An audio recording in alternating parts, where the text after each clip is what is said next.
తమ సొంత ప్రాంతాలకు వెళ్ళడానికి గంటల తరబడి వేచి ఉండాల్సి వస్తోంది తిరుపతి ఆర్టీసీ బస్టాండ్లో ప్రయాణికులకు. సిద్ధం సభలకు రాష్ట్రంలో వివిధ ప్రాంతాల నుంచి బస్సులలో జనాలను తరలిస్తున్నారు. దీంతో సాధారణ జనానికి ఆర్టీసీ బస్సులు అందుబాటులో లేకపోయిండాయనే విమర్శలు వెల్లువెత్తున్నాయి. తిరుపతి ఆర్టీసీ బస్టాండ్లో ప్రయాణికులు పడుతున్న ఇబ్బందులపై తాజా సమాచారాన్ని మా ప్రతినిధి జేజీరామ్ అందిస్తారు.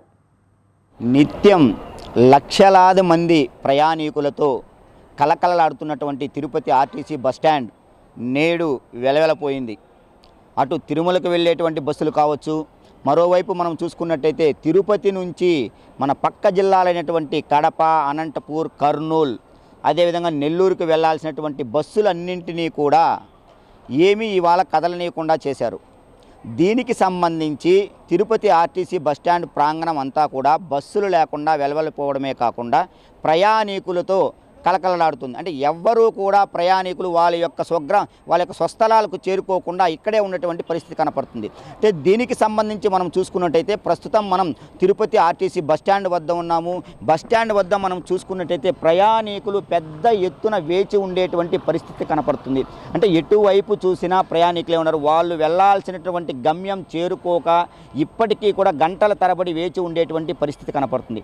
తిరుపతికి సంబంధించి సుమారు 15 డిపోల బస్సులు ఉన్నాయి. ఒక్కో డిపోకు సంబంధించి 30 బస్సులని ఈ యొక్క సిద్ధం బాపట్లలో జరిగేటువంటి సిద్ధం సభకు, అంటే సీఎం జగన్మోహన్ రెడ్డి గారు ఏర్పాటు చేసినటువంటి సిద్ధం సభకు 1,50,00,000 మంది ప్రజలను తోలించే విధంగా కూడా ఈ యొక్క చివరి ఈ సిద్ధం సభకు అన్ని సన్నాహాలు చేశారు. అంటే ఈ నేపథ్యంలో మనం చూసుకున్నట్టయితే రాష్ట్రంలో ఎక్కడ సిద్ధం సభ జరిగినా కూడా పూర్తి స్థాయిలో అక్కడే అంటే ఆ యొక్క బస్టాండ్ల నుంచి వెళ్ళేటువంటి బస్సుల్ని పూర్తిగా కూడా సిద్ధం సభకు మరలించేటువంటి ప్రయత్నం చేశారు.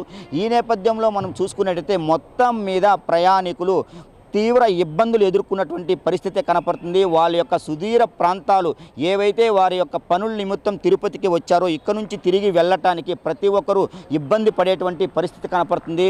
మనము అనంతపూర్కు సంబంధించినటువంటి ఒక పెద్ద ఆవిడ ఆటోలో 3 రోజులుగా కూడా బస్టాండ్లో ఉన్నారు. అదేవిధంగా మొక్కజొన్న పొత్తులు తింటూ చాలా హ్యాపీగా కూడా ఆమె ఇక్కడ ఎండలో కూడా కూర్చున్నటువంటి పరిస్థితి కనపడుతుంది.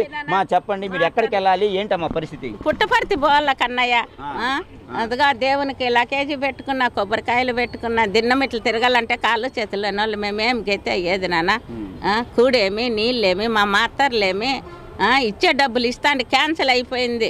దినము క్యాన్సిల్కి తిరగాల, కాళ్ళు చేతులు లేని వాళ్ళు ఇట్లా అయిపోతే ఎట్లా నాన్న చేసేది? ఆ రాజకీయమే ఈ రాజకీయం అని మాతో ఆట ఆడుకుంటా అన్నారు, నాశనం చేసి పెడుతున్నారు ఊరికే. నేను బస్సులు టైం అంటే టైం పోతా అంటే బాగుంటుంది నాన్న. ఇట్లా తిరగాలంటే ఆటో డబ్బులు ఎవరు ఇస్తారు? ఇట్లా ఉండి కూడు నీళ్ళు మాకెవరు పెడతారు? ఎట్లా సచ్చేది? ఏమని చెప్పాలా నాన్న? నేను నా బాధ కడుపు నిండా బాధ ఉంది, చెప్పేకి నాకు నోరు తిరగలేదు నాన్న. ఆటో వాని కాళ్ళు పట్టుకొని అట్లా కూర్చోబెట్టుకున్నా నాన్న. యాదో బస్సు ఎక్కిస్తూ పుట్టపర్తికి పోదాము, అయ్యలేదు, నా చేత కాదు నాన్న, లకేజీ ఉంది, నడసలేను అని చెప్తానే ఉన్నాను. నాకైతే నాన్న సన్న బిడ్డలకైతే